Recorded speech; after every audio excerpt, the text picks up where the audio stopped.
Yep. Inside, I want to kill myself. We are on an 0-7 run over the last 2 days. After tonight was just complete bullshit. So that's how I'm going to start off this show. Horrible Sunday, 1-5. I don't even know what to tell you about that. I just don't want to do this anymore. I have never seen anything like this, man. With the slump continuing, 2 straight losses, not a good day at all. 0-4. I just have not had a good season, man. What can this slump that I'm on? The slump continues. I've reached a new peak, actually. I'm going to burn my Bruins hat, man. I don't know what is going on with the Bruins. March 8th, is that what it is? I don't even know. It's March 9th, I think. Who even knows, man? I don't know what day it is anymore. I don't even know what day it is anymore, man. Back with you after the worst day that I could possibly have. Back with you, as I always am. Until I die, at least. 0-2 yesterday, and yesterday did not go well for me. 0-5. The worst month that I've ever had in my 18 years doing this. I don't know what to even tell you about this anymore. Broke the slump yesterday as the slump discontinues. The slump continues. Somebody fucking kill me, please. I don't even know what I should do at this point other than potentially end it all.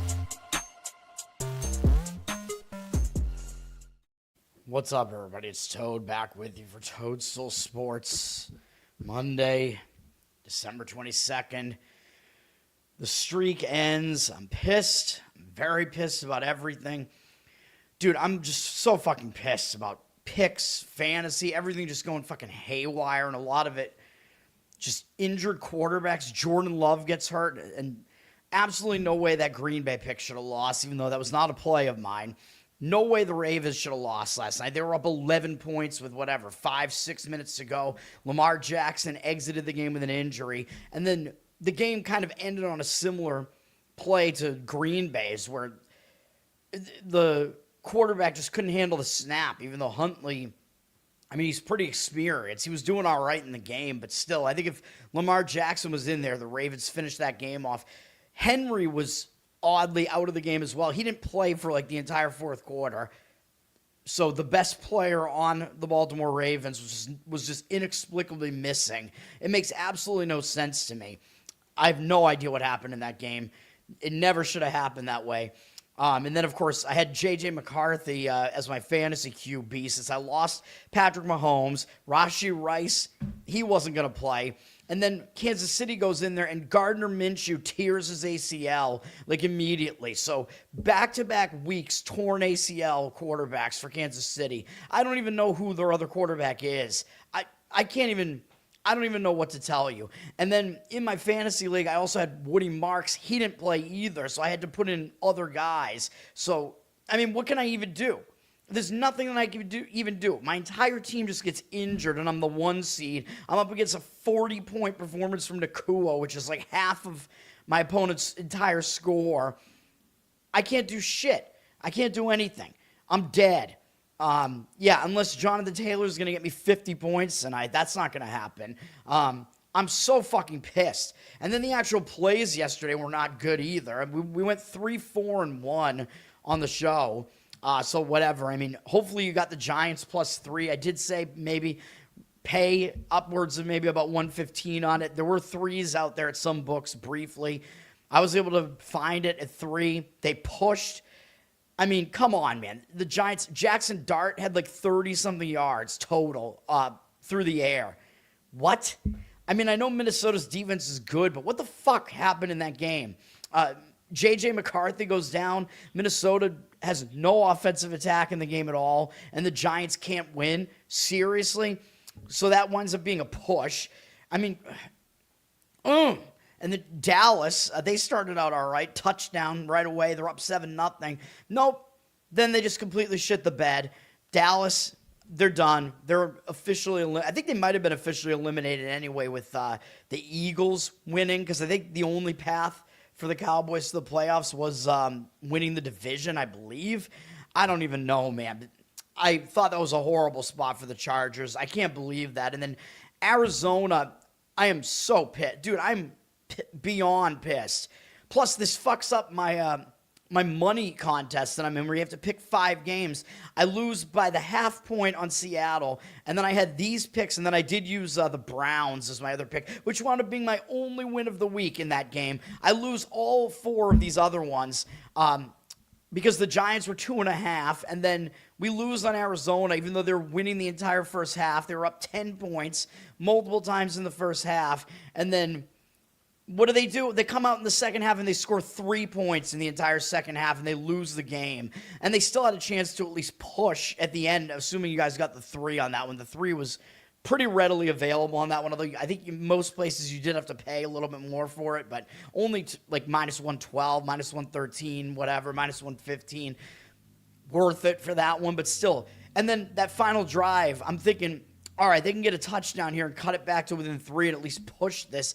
No, they kick a field goal, which, I mean, in a way it kind of makes sense because you do that so there's more time still on the clock to try to get the ball back, and then you still need a touchdown, but I am just so pissed, dude. It looked like Arizona was going to win that game easily the way the first half was going. You have to be kidding me.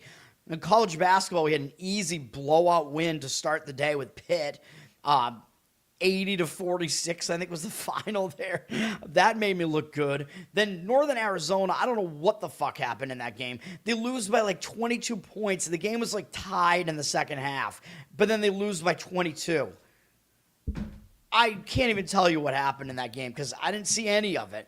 And then the Vegas Knights actually outplayed Edmonton in the game. They had way more shots, although part of that was because they were losing, but they were also the more physical team. They won like 60% of the faceoffs in the game as well, more hits, and they still lose the game. And not only did they lose it, but they fall down 4-1, and then they decide to tease me by cutting it to 4-3 with like 7 minutes left in the game. So there was actually a chance they could have tied it.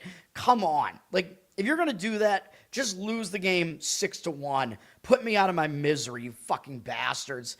I'm so sick of it, dude. And then NBA was good. So, a lot of times the NBA is my saving grace. We went 2-0 in the NBA with Milwaukee covering and almost winning outright. They lost by 3.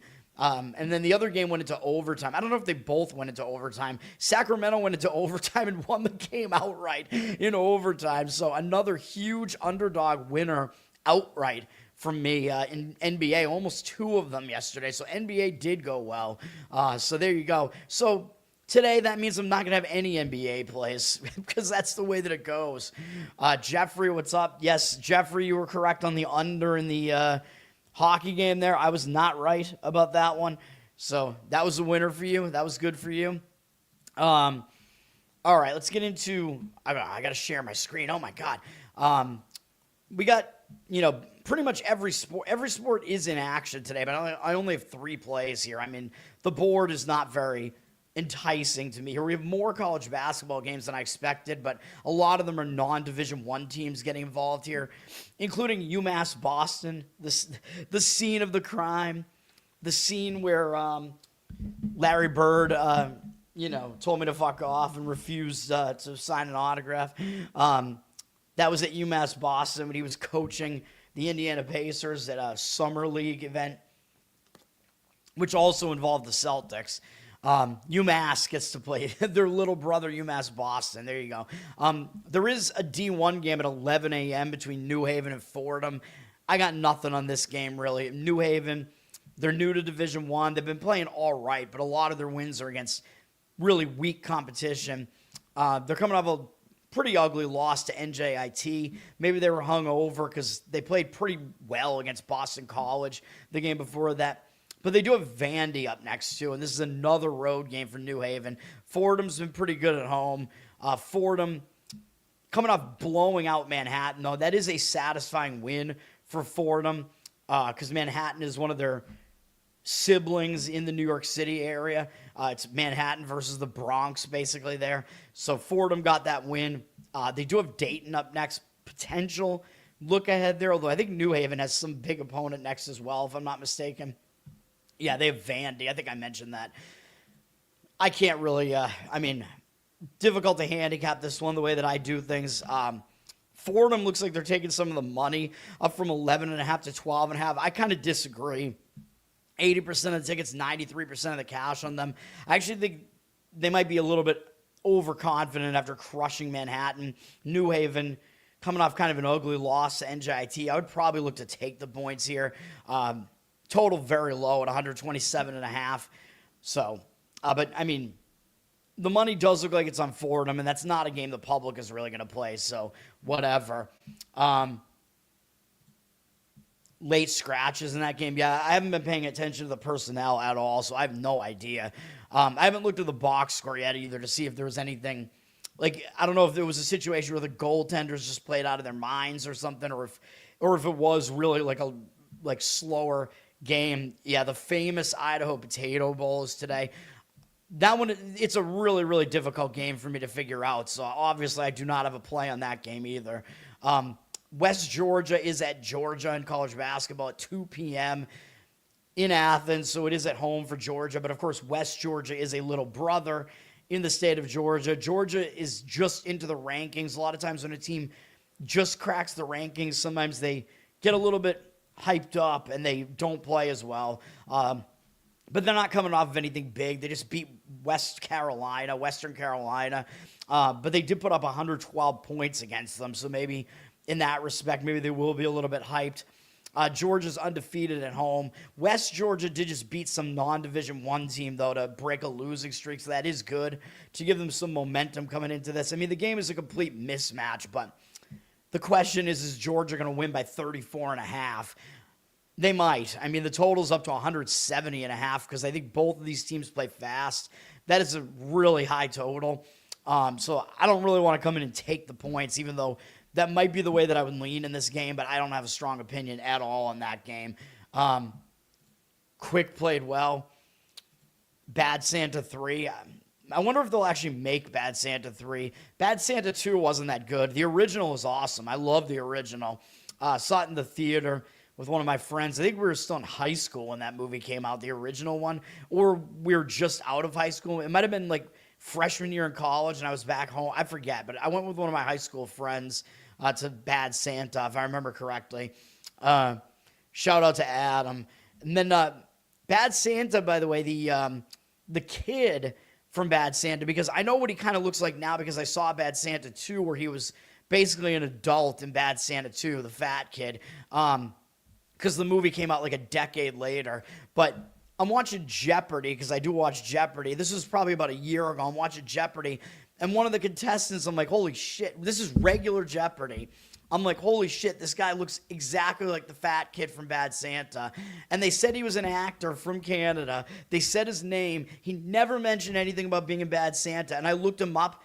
It was him. The kid from Bad Santa made a Jeopardy appearance, and he was real bad. He was horrible. I think he wound up in the negative and didn't even make final. It was crazy, dude.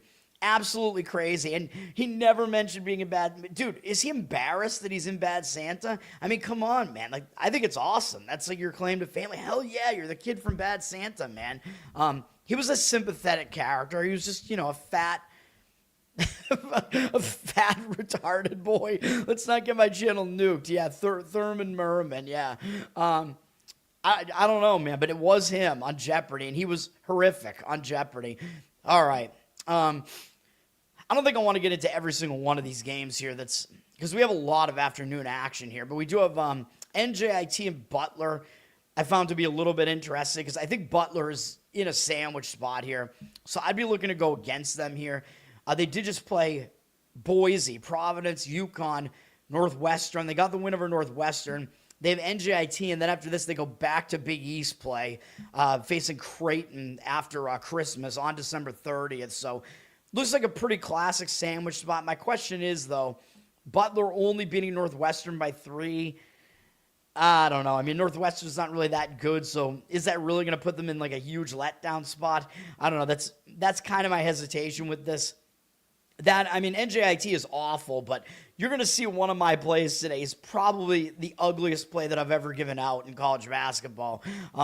It's uglier than NJIT, I think. NJIT did just lose really bad to Sacred Heart. Sacred Heart's not good. And NJIT only put 49 points on the board and lost 65-49. I expect them to bounce back, but the other problem is Butler is going to try to speed this thing up, at least to some extent, even though, again, I always talk about how the team just might not really have the incentive to do that when they're the better team because they can just win and not cover and they don't really give a shit. So we'll see. But NJIT does not want to do that. They want to play slower, I am pretty sure. Hold on, let me see. I have too many tabs up here, man. Ken Bomb is up here somewhere. Yeah. NJIT. Yeah, actually, they play more of a mid-tempo than I thought. But anyway, I would look towards taking it. The total's actually low, down to 145.5. Butler's laying 31.5, down from 32. Again, I would still take the points. I think you're probably at least getting some line value in fading Butler if you do it. It's an oddly low total for a team that is in the top 100 in tempo, though, for Butler. So, although Butler's not like the greatest offensive team, but they're a pretty balanced team, though. So we will say, yes, sir. Yeah, Pitt over Penn State. Yeah, it was a classic fade spot after we had Penn State in the prior one, too, against Michigan State. They almost won outright. So I love when situations set up like that because you can get two winners in a row playing on the team and then fading them in the next game. Yeah, that worked out pretty well. Even though I don't think Pitt is very good, but Penn State isn't either. Our boys at Denver are coming off that upset. They pulled that upset for us against Northern Colorado. Big upset for them, and now they're going on the road to Tulsa. So the question is going to be, does Denver have much left in the tank after a big win against what I think they consider to be a bigger brother in the state of Colorado? Big upset win for Denver. They got to go to Tulsa. Ideally, they're probably going to still show up. I mean, Tulsa at this point is not really a team you're going to overlook because they're 11-1, 5-0 at home, but the spot is just not great for Denver, having to put up a big effort now, 2 games in a row like this. Tulsa, they're coming off a pretty nice win themselves, though, at Western Kentucky. I mean, that's not a bad win. Western Kentucky was undefeated at home prior to that, I'm pretty sure. Tulsa was actually the favorite in the game, though. Tulsa looking like they're going to be a force in their conference this year, at least. Even I'm not going to say they're actually good, but as far as the American Conference goes, they might actually be one of the teams that's in the mix to win that thing this year and get into the tournament. We'll see. But overall, I probably would lay the points with Tulsa in this one. I think the letdown spot for Denver is just bigger. 94% of the tickets and 89% of the cash on Denver. So it looks like they're a public dog here, which that doesn't really make sense to me. I mean, I don't see the public coming in and really wanting to, like, do you really think the public wants to come in and take Denver against an 11-1 team? I don't know. Tulsa's laying 17, though, so maybe they just think that number's too high for a team like Tulsa, but they are definitely significantly better than Denver. Denver also plays zero defense, which I know we were on them in the last game, but their defense is horrible. And the total in the mid-160s makes it a little bit easier for Tulsa to maybe cover that thing. Tulsa was also good to us. Both of these teams were good to us the last time we played them, so they're both on my good side. So I'm not going to fade either one. You guys go fight it out. But I will lean slightly to laying it with Tulsa. Mr. Pinsey, what's up? Thanks for hanging out. All right, what else we got here? We do have South Carolina against South Carolina State. Actually, I skipped over one that's actually going to be one of my plays, but I'll go back to it in a second. This is also in the afternoon. A lot of afternoon college basketball today. A holiday week, you know. South Carolina's coming off a big game, man, at Clemson. They lost by 7. I don't remember how close this game was down the stretch, though. I mean, it wasn't exactly that close, but South Carolina, they didn't really go away. They were still within 6 points in the closing minutes of the game, so a 2-possession game. Big game for them. They could come up flat in the next game after such a big game like that against Clemson. Of course, now South Carolina, I think, may consider themselves to be a little brother against Clemson. Well, now South Carolina is the big brother here against South Carolina State. South Carolina State is god-awful, though. They've lost all 10 road games. South Carolina, I think, is undefeated at home. South Carolina State finally won a game, but it was against a non-Division I team, and that's their only win this season. So that's pretty ugly, although they've had a pretty difficult schedule. They've played a ton of road games. I don't know how some of these like low conference teams, how they start out the season playing so many road games. I mean, I think it's just that these bigger teams just pay those teams, hey, come play us at our house. Give us an easy win, whatever, which I think in that case kind of motivates like the team like South Carolina State, like, fuck you. You think we're so bad you're going to pay us to play you, you know? So it does at least battle test South Carolina State. They've had a difficult schedule. There's no doubt about that. And they got some momentum coming off at least winning a game for once. So if I was going to do this, I would take the points here with South Carolina State. Man, it is ugly, though. It's a low total. It's up to 149.5, though. It's still pretty low. You're getting 31.5 right now in South Carolina State. Probably there is some value there. I mean, the books are going to have to shade the number, at least to some extent, towards South Carolina. So there probably is some value there. Sparring partners. Yeah, except this one is for real, though. South Carolina will knock out South Carolina State. It's just a question of how decisive is it going to be? Yeah, so I don't know. I don't have a whole lot else to say about that one. South Carolina, as far as tempo, they do play a pretty slow tempo. So another reason to maybe look to fade them. I am going to be doing that in one of these other games with a giant spread. Like I said, you might not even be prepared for how ugly one of my plays is today. This first one up might be a little bit more palatable, even though it's also bad. Notre Dame came to Temple, and now Temple has to go there 20 times. Is that true? That was the deal? I don't know. That seems weird. Notre Dame's not even very good in basketball. So I don't know. I mean, that doesn't make sense. All right, best bets. We do have one coming up right now. I only have 3 plays today. Like I said, 2 in college basketball, 1 in NHL, and then I'll talk about the rest of the games, but we'll not have any plays on the rest of them. We're going to be on UTSA here, plus the points. It's at 8.5 right now. I don't know if you'll be able to get better on this or not. The number is up to 8.5 on Seattle here. We're going to fade Seattle. I think Seattle's in a bad spot. The total's pretty low at 145, so taking the points somewhat makes more sense in that respect right off the bat here. Looking at this game is, I believe, in San Antonio. Yeah, so it's a home game for UTSA, so it's far away from Seattle, kind of an unfamiliar venue for Seattle. But that's kind of just the start of the handicap here. Seattle, they're not good offensively, okay? They play like a mid-tempo style. I'm kind of used to them getting in all these ugly, low-scoring games because they're way better defensively than offensively, and that's not the greatest recipe for covering as a road favorite. You know what I mean? You need like some semblance of offense. Seattle is significantly worse offensively than defensively. And yes, I know UTSA is bad on both sides of the ball. They're really bad offensively, yeah, but they're also a more defensive team. Seattle's better on both sides of the ball. I'm not going to argue they aren't. They definitely are. UTSA actually likes to play a little bit faster.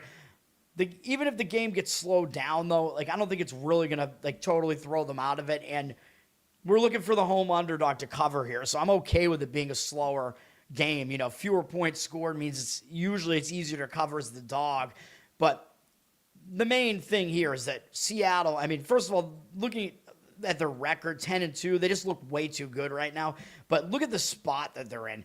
They just beat Washington. Huge win, and I talked about that game. I talked about how Seattle, they always step it up when they play Washington because Washington is the big boy, and they both are Seattle schools, and Washington is the University of Washington. Huge game for Seattle.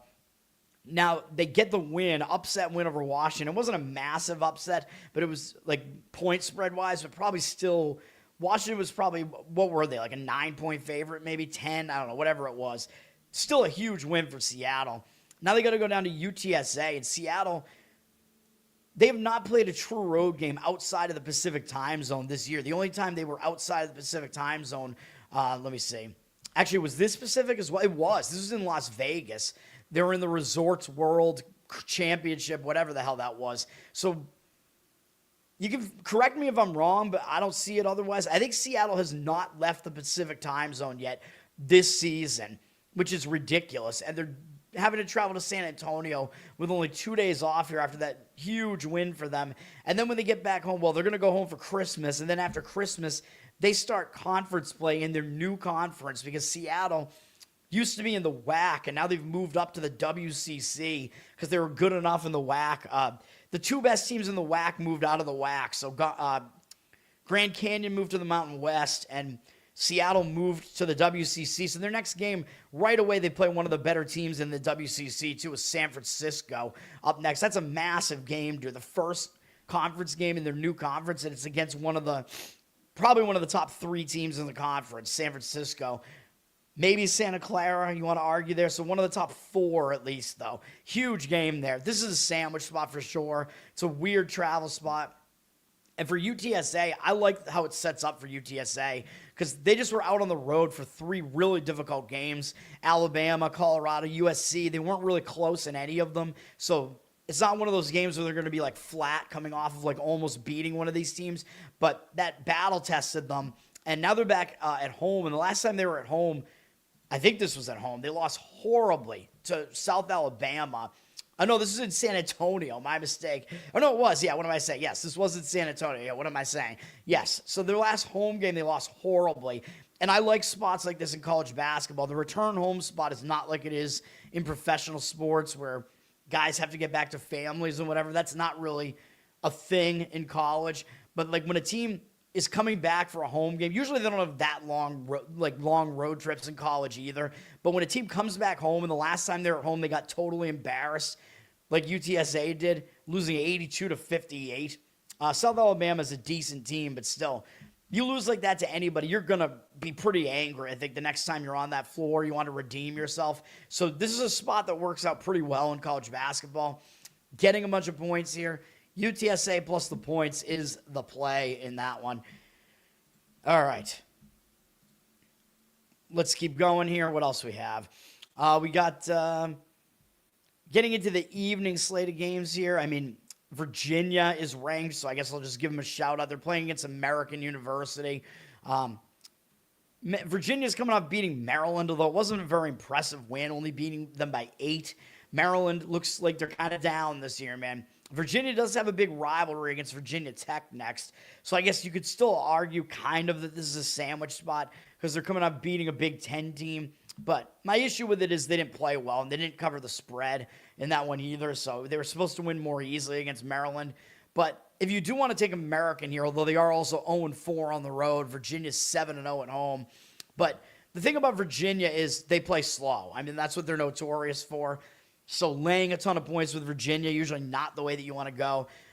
American might kind of consider themselves to be a little brother because I think they're a Washington, D.C. school, so close to Virginia.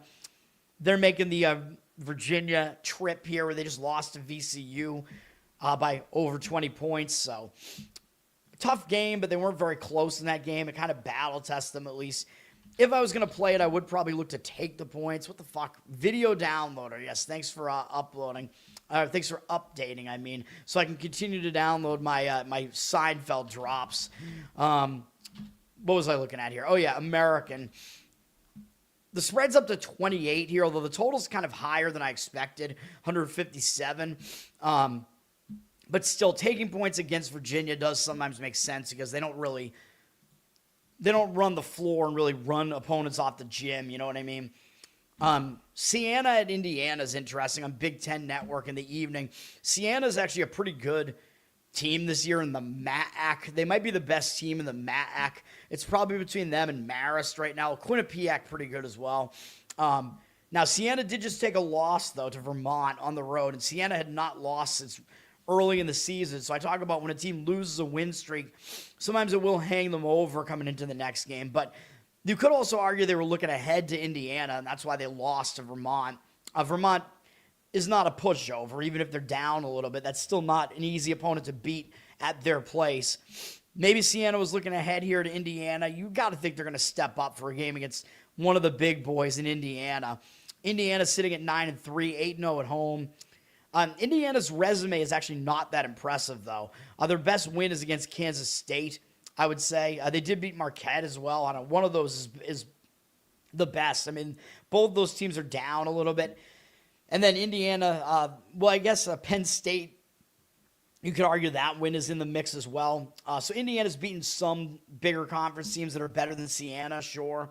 But Indiana also has not stepped up well against the best opponents, Louisville and Kentucky. They lost both those games. They did lose to Minnesota as well, which is a win on the show for us here. So I don't know. Indiana, I mean, basically that's a long way of saying I think Indiana might be a little bit overrated just based on them being the name Indiana. Like, who would have thought that Indiana's football program is actually better than their basketball program? When has that ever been the case? But it is right now.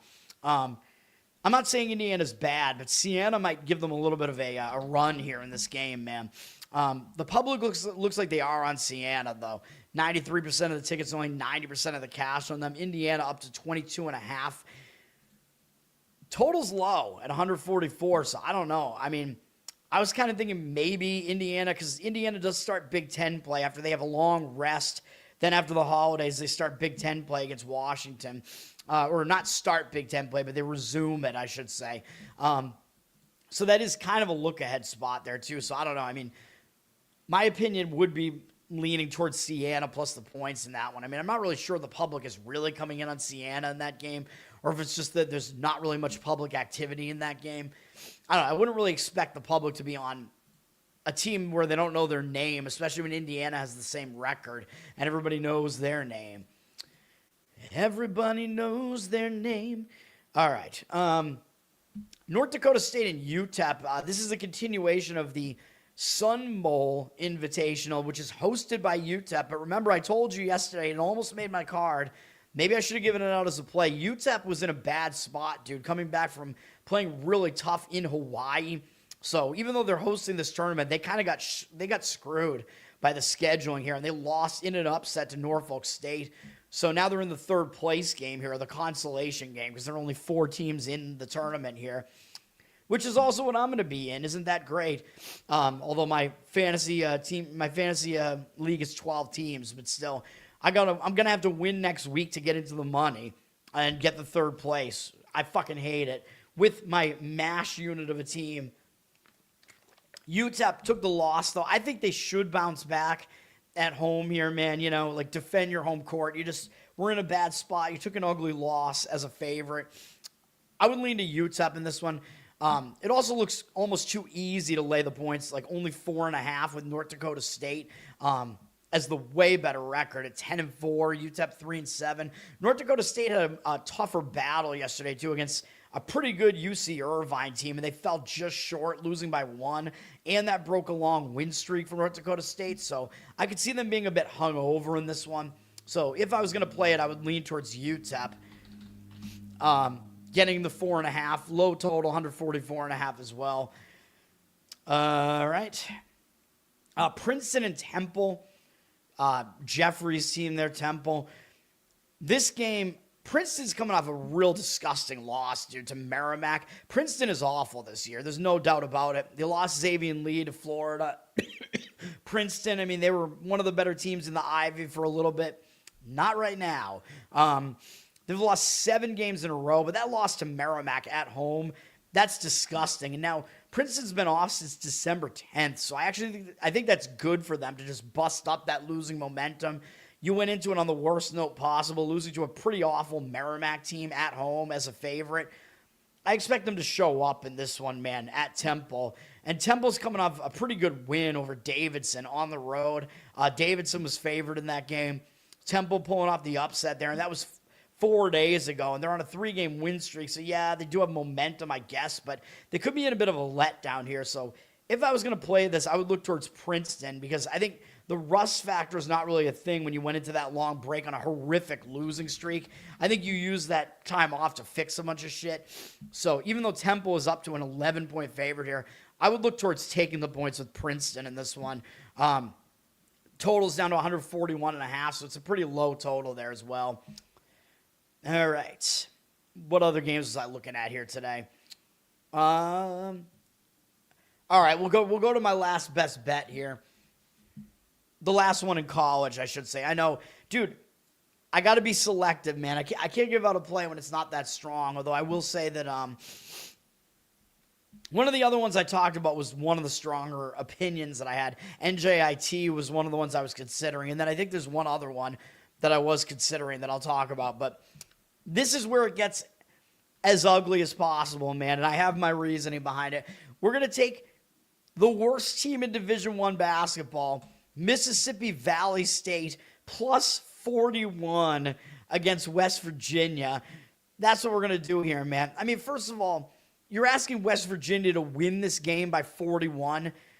West Virginia plays the slowest or second slowest pace in literally all of Division I basketball. They are that slow. So you're asking the slowest paced team basically to win by 41. I know they're playing the worst team in D1, but West Virginia is also not the best team in Division I. They're not that great. Where does Ken Bum have West Virginia at? Like probably in the 70s? 69. 69.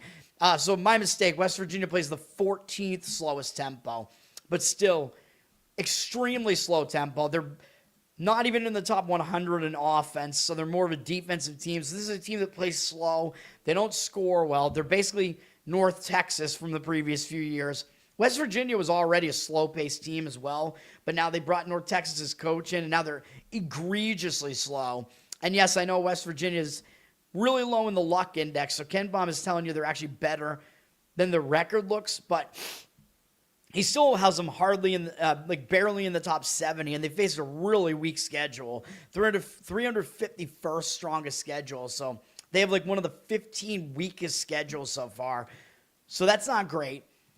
Now, West Virginia, again, looking at their schedule, yeah, it's not an impressive resume, but look at what they're doing right now. This is a win for us on the show. They covered for us against Ohio State, but they should have won this game against Ohio State in the Cleveland Hoops Showdown. So it was kind of a semi-home game for Ohio State. West Virginia should have had the win, man. They were winning by double digits in the second half. They had the lead late. They blew it, and the game wound up going into double overtime, and they covered for us, but they lost by 1 point. Brutal. Absolutely brutal to come off a game like this. I know Ohio State's not amazing this year or anything like that, but they're still 8-2, and West Virginia took them right to the limit. And if you look at what happened in this game, the three-point shooting was definitely a bit of a major outlier here. West Virginia had 12 three-pointers and shot 46% from three, very unlike what they usually do. Ohio State only had 4 three-pointers and were 19% from three, so Ohio State did not shoot well from three at all. But the fact that West Virginia blew that game, I think they're going to be hung over coming into this one, man. And then after the holidays, they start Big 12 play with a monster, Iowa State. So to me, I think this is a sandwich spot, even though that's not for a while until after the break. But I don't see them really having that much focus on Mississippi Valley State, man, whose only win is against the Mississippi College of Women. Not a Division I team. Actually a men's basketball team, though, barely. I know how bad Mississippi Valley State is, man. I understand that. But if you look at the big conference opponents that they played, they lost to Texas A&M by, 36 on the road. They lost by 61 at Kansas State, I know. And then they lost by whatever this is. 47 at Florida State in their last game. So I know that's not a great sign, but who are those opponents I just mentioned? Texas A&M, Kansas State, Florida State. Yeah, you want to see where they are in Ken Bum's tempo rankings. He has Texas A&M 22nd in tempo. Kansas State is 18th in tempo. And then Florida State is 6th in tempo. So those three teams are all in the top 22 in Ken Bum's tempo. So all three of those teams play extremely fast. So West Virginia is a completely different style of basketball than that. So yeah, asking West Virginia to cover 41 seems ludicrous to me. I think they probably win this game by in the 30s, I would guess. I think Mississippi Valley State could get this thing done for us, man. You know, they're probably going to at least give you an effort, and they're not going to be intimidated because they've played all these other big schools on the road. West Virginia, again, is not the best power conference school, and they play unbelievably slow. So good luck trying to cover a 41-point spread in that one, West Virginia. Dirty Sock, what's up, man? Thanks for hanging out. So, yeah, Mississippi Valley State is actually a play for me today. Yeah. I know. All right. I don't know what else I even wanted to talk about. I usually talk about BC. They're playing Fairleigh Dickinson. I mean, BC, they just lost to UMass out in Western Mass. It was a neutral site game in Springfield, but it was closer to UMass's campus. So BC, I mean, they took the outright loss, which is kind of ugly, although UMass isn't that much worse than they are. Both teams not great. But BC, do they bounce back here against FDU? Maybe. I mean, BC's 4-2 at home. FDU's awful on the road, 0-6. FDU did just beat some non-D1 team, but I think all three of FDU's wins are against non-Division I teams. Although, granted, they played some difficult teams. They played Iowa State, Texas. I mean, they're pretty battle-tested. Providence, but they got blown off the floor in those games. So, I don't know. I mean, I would probably be leaning towards BC in this one, but the money seems to disagree with me. They're down from 17.5 to 15.5. Total is up to 146.5, which is still pretty low, though. So, I don't know. I mean, we'll see, but I don't have a strong opinion on that one anyway. Stacks, what's up, man? Thanks for hanging out. I will be on Stack's show tonight, by the way, so everybody can be on the lookout for that.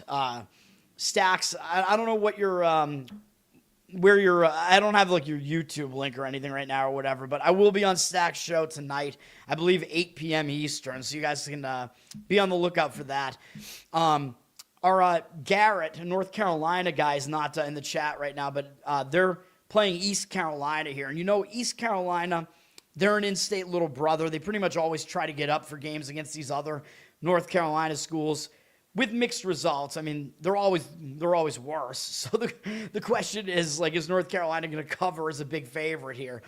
North Carolina, tough game against Ohio State, man. So I could see it going both ways. Like, will North Carolina be more focused here because they didn't cover, or is that a big win, and will they be kind of in a sandwich spot here because then they do have Florida State after this and then SMU, whatever. They start ACC play, basically, even though FSU is not good this year. But I lean more towards this being a sandwich because I think that was still a pretty big win over Ohio State, even though they didn't cover. East Carolina coming off an easy win over Presbyterian. You kind of knew they were East Carolina's they're going to come into this game with focus. I mean, that's just the way that it is. So I would lean towards taking the points with them if I was going to do it. North Carolina's a 27.5-point favorite. But even though they play fast, the total is not high, 144.5. So makes it easier to cover as a dog in that one. So that's the way I would lean in that game. Kansas is hosting Davidson. And laying points with Kansas is kind of dicey, usually laying a lot of points with them because they're fairly slow pace and they focus on defense. So they don't cover as a favorite that well, let's say.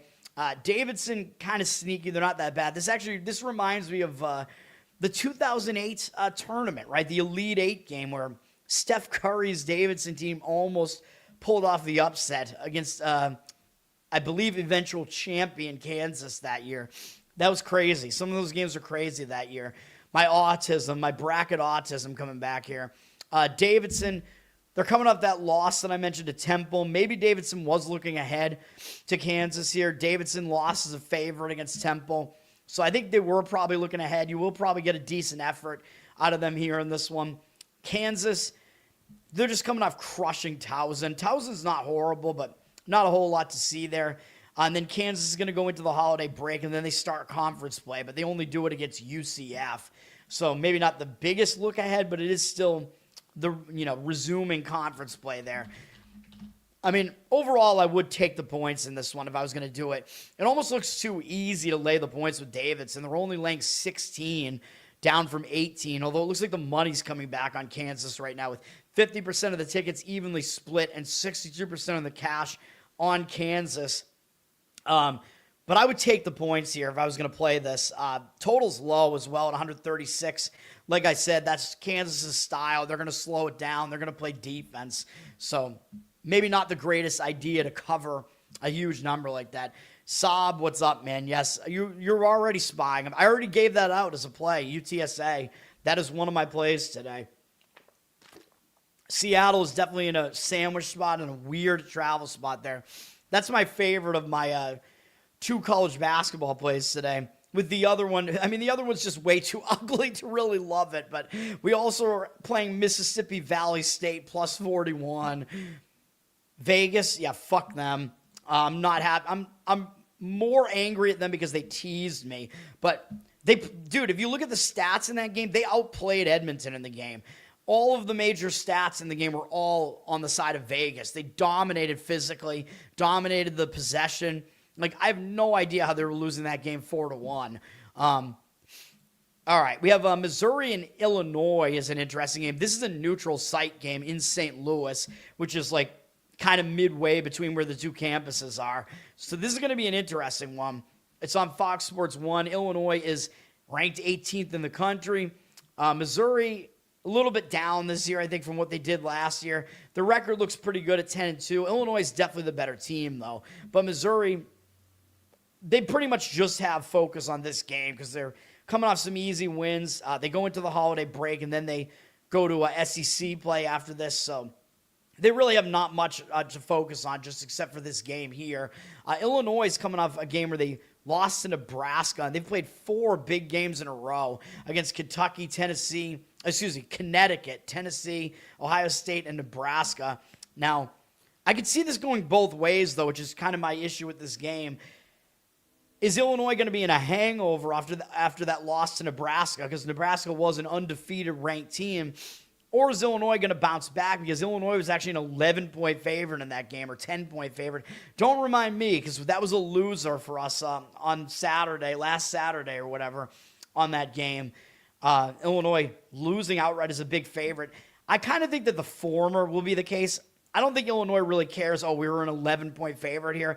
I think they're going to be hung over because that was still a big game against a conference opponent that's undefeated and ranked. So I see it being more of a hangover for Illinois here. So I'm going to slightly lean towards Missouri plus the points in this one. Illinois is definitely the better team, though, but the spot is not great for them. They're going to be the public side. They're up to 9.5. It looks like you might get 10 on this. 92% of the tickets, 99% of the cash on Illinois. Yeah, I mean, one of my issues with it is that, it's kind of interesting that neutral site game, Illinois is a 10-point favorite here, whereas Illinois was basically the same at home against Nebraska. So are we saying Nebraska's only like 3 points better than Missouri or whatever? Or 2? Yeah, I don't know, man. So on a line value-wise, maybe there is a little bit on the Illinois side here, but I don't know. I would probably lean towards taking the points, but I would worry about it because Illinois definitely is the better team there. We will see. Saab is the Nets whisperer. That is true. I assume, did the Nets win that game outright? I know they were winning, but I didn't see what the final was. Yeah, McDavid, he took over the game. Usually an individual can't completely take over a hockey game like that, like they can in basketball. You're 8-0 with the last 8 Nets games. Yeah, playing hard as a dog, that is what you want to find. Yeah, I've played them in at least 1 or 2 of those games. During that stretch, I think I've given them out. I don't know if I've faded them at all, actually. I don't know. All right, what else do we have here? I don't know. If you want me to talk about some of these other games, I can, but I'm just kind of going through it here, man. Memphis is coming off that big game against Mississippi State. That was a win for us. Memphis played pretty close in that game, though, really. Mississippi State got the cover for us, but it was pretty dodgy. And now Memphis is coming up playing Baylor, Louisville, Vandy into overtime. Then a close game against Mississippi State. Now they're coming off all that, and they play Alabama State. Then they go into the holidays, and then they start conference play. It's not a great spot for Memphis. It looks like a sandwich. Alabama State's not exactly great, although they played some difficult teams, so they're not going to be intimidated here coming into this game against Memphis. They did just get blown out by Cincinnati, but Alabama State played pretty well against Missouri the game before that, so there is some precedent for them to play decently against some of these better teams. Alabama State. Memphis is a 20.5-point favorite here. 147 is the total. I would look to take the points in that one. That would be my opinion in that game. Okay, we have Utah Tech and Creighton. This one is interesting because both of these teams are coming off nice wins. Utah Tech just pulled off a win over what I think they consider to be a big brother to them in Utah, which is Weber State. They played at Weber State, and they pulled off the upset, got the win there. Now, I'm not saying Utah Tech's going to overlook Creighton. That would be stupid. But how much do they have left in the tank, man, after that Weber State win? Now they're going to go to Creighton. It's a little bit iffy. Creighton's 5-1 at home. They've been good at home at the very least. Creighton is coming off 2 big wins against Xavier and Marquette, though. Those are some nice conference wins there, but Xavier and Marquette are not that good this year. So how good are those wins really? I don't know, but Creighton might be feeling a bit high on themselves right now. And then they do have Butler, so they're in a Big East sandwich here because they resume conference play after this weird Utah Tech game sandwiched in here. So I probably lean towards Utah Tech, but I do worry that they're coming off a big win themselves. The spread's 19.5 with a 146.5 total. 50% of the tickets, 60% of the cash coming in on the Utah Tech side. So the money is saying Utah Tech. Yeah, that's the way that I look at that game there. Sacramento, yeah, that was a win for us here on the show as well. Bucks covered as well. Yeah, I had Kings and Bucks plus. That's why I do the spread, man, plus the points. And I say sprinkle on the money line, so we got an extra win there. I did not like the Steelers yesterday at all. I don't know what the fuck that game was, to be honest. Like, the Steelers, they control their own destiny, dude. Like, that game meant way more to Detroit. Like, I said that the spread was a little bit high at 7, but there was absolutely no way that I thought Detroit was going to lose that game outright. I thought Detroit made a really good, like, teaser piece there once they got to 7.5. Yeah, I did not agree with the Steelers in that game at all. Like, the Steelers, again, they looked good on Monday night. They had a huge win the game before that, too. All they have to do is, well, now they don't even have to do this, but all they had to do was beat Baltimore in the final week regardless. Like, the Steelers could have lost yesterday and they could lose their next game to Cleveland and they still would win their division and get in as long as they beat Baltimore in the final game. And now they're in anyway. So that game was almost meaningless to the Steelers. So I have no idea how they won that game. Absolutely shocking result to me. And the late money came in on Detroit in that game as well. It looked like to me. It looked like a spot where the public and the professional money were all agreeing with the Lions in that one. I don't know what happened in that game. I'm pissed because in ESPN Pick'em we had 6.5, so I had to go with Detroit on the better side of the 6 of the better side of the 7 there. Did not like it. I did not agree on the Steelers in that one. The Steelers, they're just such a bullshit team, dude. They're not this good. Their defense is absolute garbage. I just don't get it. They keep Mike Tomlining. It's insane. Aaron Rodgers is good. I will say that. And that people are making fun of him because of that pass that should have been a touchdown that he overthrew. Not really. He led his receiver. He threw it where only the receiver could get it. I don't know which receiver it was. Might have been Metcalf. I don't know. But the receiver dropped it. He should have caught it. Like, Rodgers led him pretty much perfectly. It was maybe just slightly a little bit too far ahead of him. But it looked like it was going to be a touchdown. I couldn't believe he didn't catch it. So I'm not going to – you can't bash Rodgers for that. He placed that throw almost perfectly. It should have been caught. That's one of those situations where – a decent wide receiver will help their quarterback when the throw is only ahead by like an inch or two. You know what I mean? I don't know what that was there. Metcalf is out of his mind, dude. He got in a fight with a fan yesterday. This fan must have done something to him, though. The fan looked like an idiot, to be honest. It was some fat guy in a wig, and Metcalf went over and kind of like dragged him down and like, I don't know. People said that he hit him. I don't think he really did. He kind of like yanked him down, though, and like, I don't know. It wasn't because if Metcalf had actually punched the guy would be like out cold. You know what I mean? So he didn't actually punch the guy, but I don't know exactly what happened. But Metcalf will probably get suspended for the game against the Browns or something. That's probably what will happen. But I like Aaron Rodgers. So that's the thing. Like, I want Aaron Rodgers to do well. So I have mixed feelings because I don't think the Steelers are very good. But I like Aaron Rodgers. So, all right, we do have Arizona playing Bethune-Cookman tonight. I mean, Arizona's going to be a monster favorite in this game. They're ranked number 1 in the country. They're still undefeated. As Ken Baum is saying, they're not really necessarily actually the best team in the country, but they're definitely good. They're coming off another, I think, pretty satisfying win against San Diego State. San Diego State couldn't score at all. Arizona, pretty balanced team, even though they play faster than I usually like. I just don't really see them having much incentive to come in and blow out Bethune-Cookman here. Bethune-Cookman, I mean, they're not going to be intimidated. They played some pretty difficult opponents this year. Indiana, Auburn. You know, they almost beat Auburn on the road. So, and they're coming off a really ugly loss to St. Louis. That St. Louis team is good. But now a third straight road game, it is going to be a little bit difficult for them. I mean, this is a complete stay away, obviously. But Arizona is a 38-point favorite. I'm just not sure they have the incentive to do it. Totals in the low 150s. Do with the information what you want. And then BYU's got Eastern Washington coming in. Eastern Washington has played a lot of road games. They played in elevation for some of their road games as well. So they're somewhat tested. And they actually have played some of these teams pretty close as well on the road. So they haven't been that bad. Like, Eastern Washington is not exactly as bad as their record makes them look.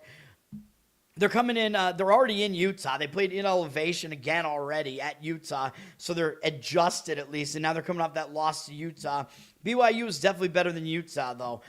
For BYU, they're undefeated at home. They only got one loss, but, I mean, right now, I don't know. Did they just go through the motions here? I don't know. They just beat Abilene Christian. I assume they didn't cover in that game. They start conference play after the holidays against Kansas State.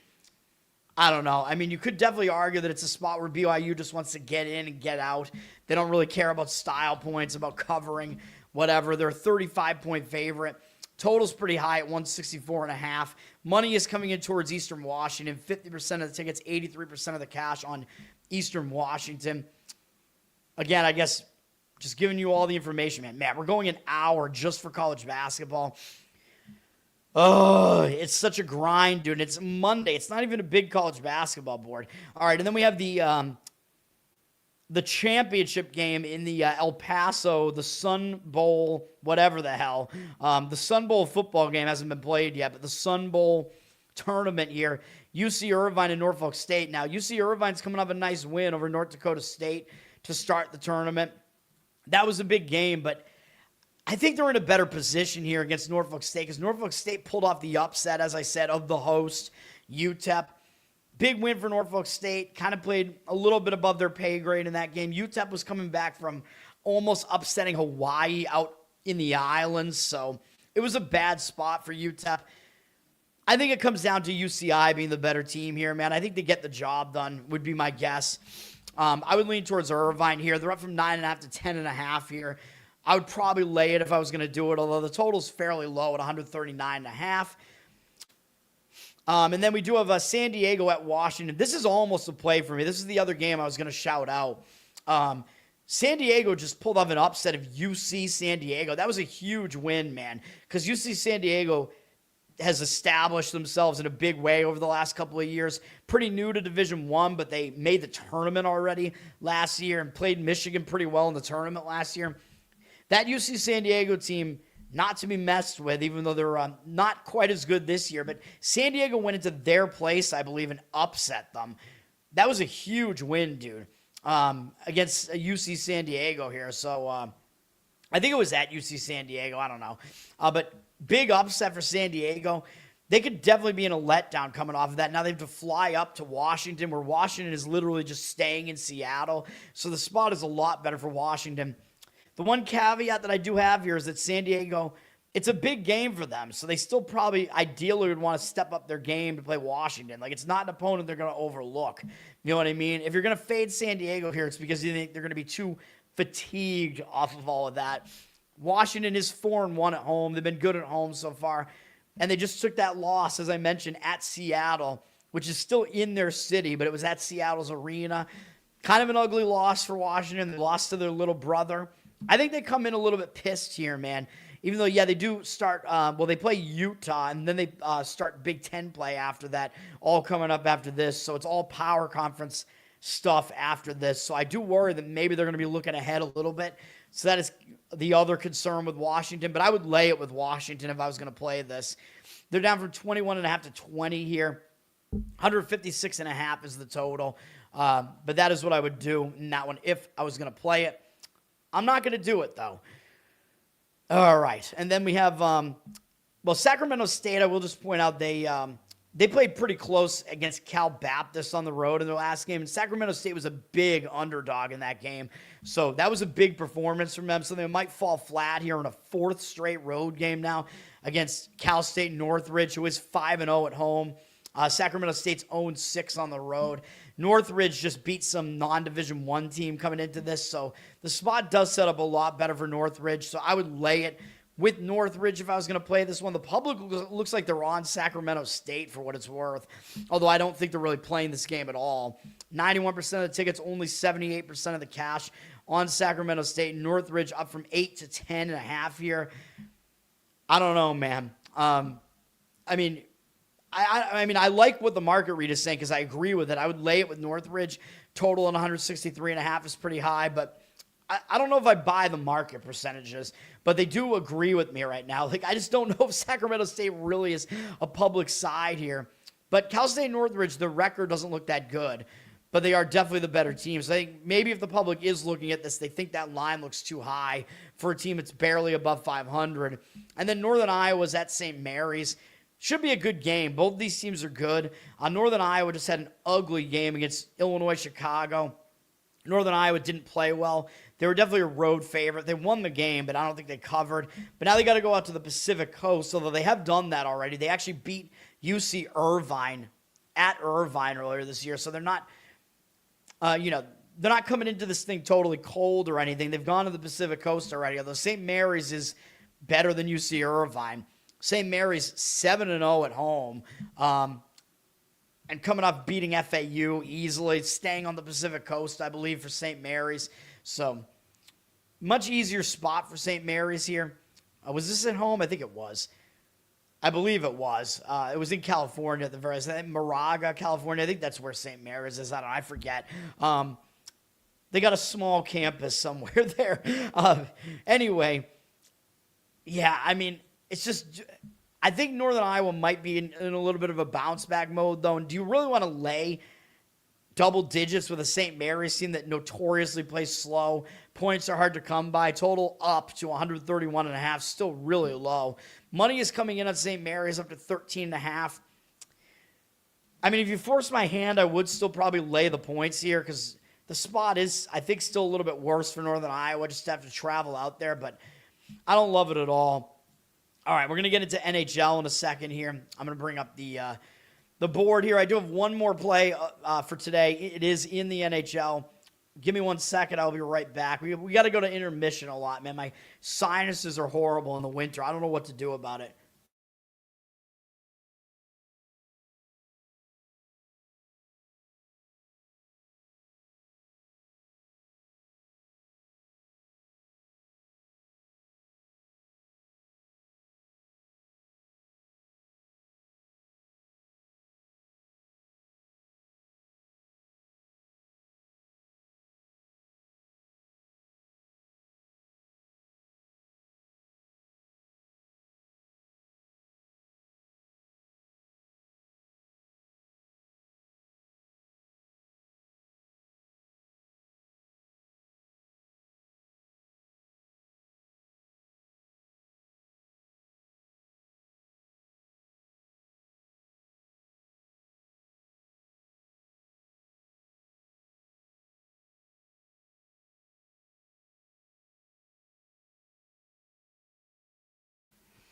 All right.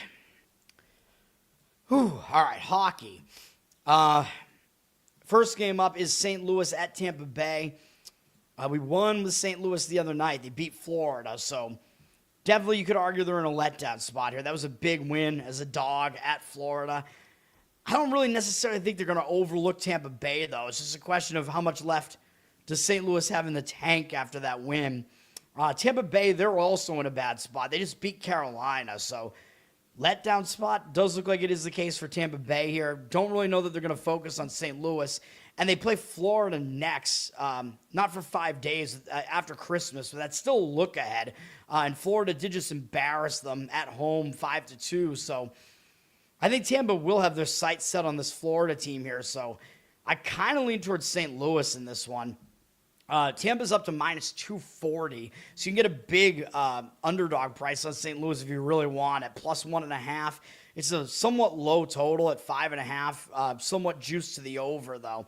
76% of tickets, 96% of the cash on Tampa. But, yeah, I mean, I don't want to do it. But, St. Louis might just not have much left in the tank. But I think the spot is worse for Tampa. So, some teams will be in bad spots after today. Yeah, hopefully. Tampa was down 3-0 and they came back. I didn't even see that. That is a big effort then, yeah, to pull off that win there. Tampa was a favorite, though. But it was, I believe, right? But that was still a big win over Carolina. You like St. Louis as well? Yeah, those are my thoughts on that one. Vancouver at Philadelphia. Vancouver, I mean, they're not exactly in the greatest spot here. They just beat Boston in a shootout. And the thing I don't like about that is my Bruins, I mean, well, first of all, I'm pissed that the Bruins lost. But second of all, if you look at that box score, the Bruins dominated every aspect of that game. They were dominant possession-wise. Well, I think actually Vancouver surprisingly had more hits. But other than that, the Bruins had almost like twice as many shots. I think they had like 63% of faceoffs. I don't know how the Bruins lost that game. And now Vancouver's in a spot where they've already won all 4 games on the road trip. Now they're playing a third game in 4 days, all in different cities. Although it's not that much travel, New York, Boston, Philadelphia, but still, I don't love the spot that Vancouver's in, but I also don't love the spot that Philadelphia's in. They're returning home from a road trip, and usually I'm going to look to fade a team returning home from a road trip. I'm not going to get there with this one, but it is one of those really bad spots where the team's home for like literally one day in this case, and then they go back out on the road to Chicago, and then it's not really the start of a road trip there, though, even though they have a bunch of games on the road coming up, but they will, I assume, be back home for Christmas and then actually start the real road trip after that. But it's still one of these weird spots where they're at home. They have another road game next. That single road game right before the holidays is very bizarre. Like, that might be a bad spot for Philadelphia there. But this isn't a great spot either, man. The return home spot, like I say, tends to be a bit of a distraction. You might overlook your opponent, especially if Vancouver's not that good. The holidays are coming up, so there's probably a bunch of shit that you got to get done at home. Don't love it at all, man. So I would probably lead to Vancouver if I was going to play this one. I'm not going to do it. The money is agreeing with that. Philadelphia at minus 130, 71% of tickets on Philly, 56% of the cash on Vancouver. But I don't love the Vancouver spot either, so I just have to pass the game, in my opinion here. Both those games, I guess I just talked about, could potentially be overs, although the money looks like it's coming in on the under, actually kind of in both of them. So maybe, I mean, the totals are somewhat low at 5.5. Maybe my read is just bad on like saying that these teams that when they're both in bad spots that the game will go over, because I think it affects the defense. You know what I mean? The defense just doesn't show up with as much intensity. So I don't know. We'll see. Carolina blew 3-0 leads against Florida and Tampa back-to-back. Yeah, Carolina's still really good, though. Hosting Florida tomorrow, just got caught by the Blues.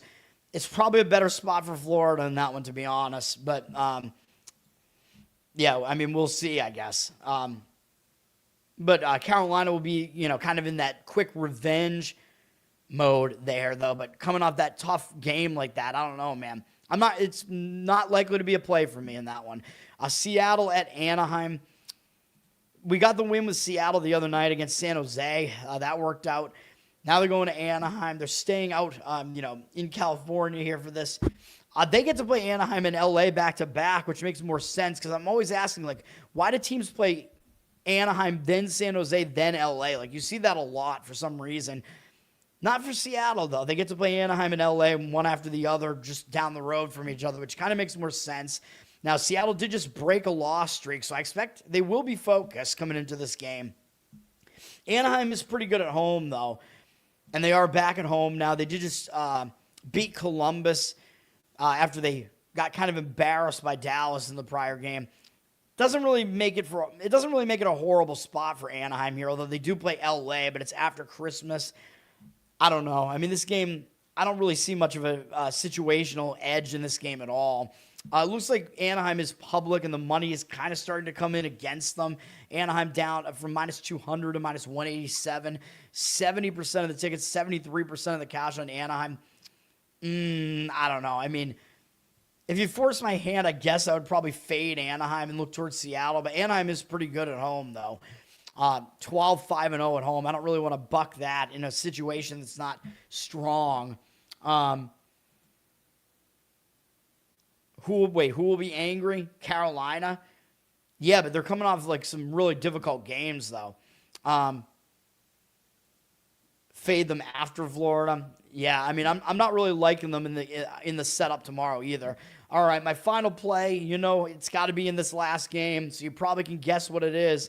Because I talk about how LA is basically the Rangers Pacific, meaning that they're not good at home and they're way better on the road. So, yeah, we're going to fade LA at home. We're going to take the Columbus Blue Jackets again. This time, I'm recommending a split bet plus the 1.5 goals at -164. And the other part of plus 154 on the money line. If you want to go all money line, you can. I mean, this worked out the other day where I gave it out as a split bet on St. Louis. They won outright anyway. You're kind of saying that you probably think the team's going to win outright. I mean, if they lose by 1, it gives you that in your pocket where if they lose by 1, you'll just push the bet. So that's what we're doing here. I got the calculator up here again, so this is the split if you want to see it. I should base it on 100 just so you can see the percentages better. So basically about 62% of the bet is going to be on the -164 puck line part of it. And the other 40 whatever percent on the money line part of it, which, amounts to the same exact amount to win on the money line part of it that you risked on the puck line part of it, if that makes sense. So that's what we're doing here. We're going to fade LA. LA is returning home from a road trip, man, because of course they are. And they're not good at home, so there you go. At home, they're 4-6-4, so a lot of overtime losses. I'm fine with that and fading them like this when they're at home. Columbus is all right on the road, 7-9-3. They're not really much worse on the road than they are at home, so I'm fine with that. Now, if you look at LA, they've been on the road since last Monday. They only played 3 games on the road, but it was Dallas, and then they had to go to Florida, and they played Florida close to within 1 goal, and then they played Tampa Bay and beat them. I know they've had 3 days off, but I don't like this, man. Because, coming into the holidays, you got stuff to do at home, more stuff to do. Usually, they've been away for a week. I think they might be in a letdown spot after that big win over Tampa Bay. Coming back home, sometimes having the extra time off will settle you in at home. It could disrupt what was, maybe some winning momentum after they beat Tampa. Maybe they're coming back home thinking about that, how awesome that win was. Now they get to face this pretty ugly Columbus team. I don't love it, man. And they do have Seattle next. And by the way, Seattle did just beat them in Seattle back on the 10th, so there is actually the possibility they look ahead to Seattle. Plus, Columbus is a non-conference opponent. Seattle is a conference opponent, so I do not like the setup for LA here. For Seattle, I think it's fine because they got a win, which I like because that broke a losing streak for them. I like it, man. I think they'll show up and they'll try to perform here. Again, breaking a losing streak sometimes is good. You get a win that's not going to make you overconfident, but it's a decent win. It can kind of give you that new momentum coming into this one. They won't overlook Anaheim. I mean, Anaheim's got a pretty good record, so we're going to go with it. We're going to go sorry, what am I talking about? Why am I talking about Seattle and Anaheim? Columbus. I apologize, man. Maybe more fuel for my Seattle lean there, but I'm sorry. Columbus. What am I even talking about here? Columbus just lost to Anaheim, but I think they're going to look to salvage one of the 2 games on the road trip. So the good thing about this is they're already out there in the LA area, right? They just have to go up the road between Saturday and now. I know that was a big game. They lost the game, but still, and I think we might have lost on them in that game. I forget, but I think we get a decent performance out of them here. I don't think they overlook LA either. I didn't think they were going to overlook Anaheim, but I doubt they overlook LA. LA is a winning team for the most part if you don't include the overtime losses. And they want to salvage one of the games on the road trip, right? Before they come home for Christmas. So Columbus won't be facing any distractions because they're out on the road there. So they really just have hockey to focus on here. So we're going to go with Columbus in that one. My apologies. LA is down from -175 to -171. 75% of the tickets and cash on them for now, but we'll see. I think they will wind up being the public side with probably less of the money on them, but we will see. Columbus, yeah, well, I worry about them as an underdog because, Well, I mean, they're always going to be I like playing underdogs just in general, but I worry, just because they could lose by margin just because they're not very good defensively. They get into some high-scoring games sometimes, but LA doesn't really play games that are as high-scoring, so I kind of like that, where you're fading a favorite that isn't really known for scoring a ton. So that's what we're doing there. All right, my apologies. I don't know what, dude, my mind is totally out of it right now. We got a decent amount of NBA games today as well. Charlotte is at Cleveland. Charlotte coming in off a pretty ugly loss at Detroit. I mean, I know Detroit is good, but when you lose by almost 30 points to somebody, that's not that great. Cleveland, you got to think, is in a bounce-back spot here, though, because they just got swept home and home by Chicago. I don't think they're going to let that stand. I know Cleveland's been dealing with injuries and stuff, but the most significant guy to be aware of here is obviously Donovan Mitchell. He's game-time decision with an illness. I think he's going to play. I mean, Cleveland's a pretty big favorite here, so I'm guessing he will play. They need a bounce-back win pretty badly. If I was going to play it, I would probably lay the points with the Cavs, with both teams being in a decent spot. And the Cavs are certainly the better team, and they've had so many injuries and stuff throughout this the regular season so far. They're not as bad as their record looks. 71% of the tickets, 96% of the cash on the Cavs.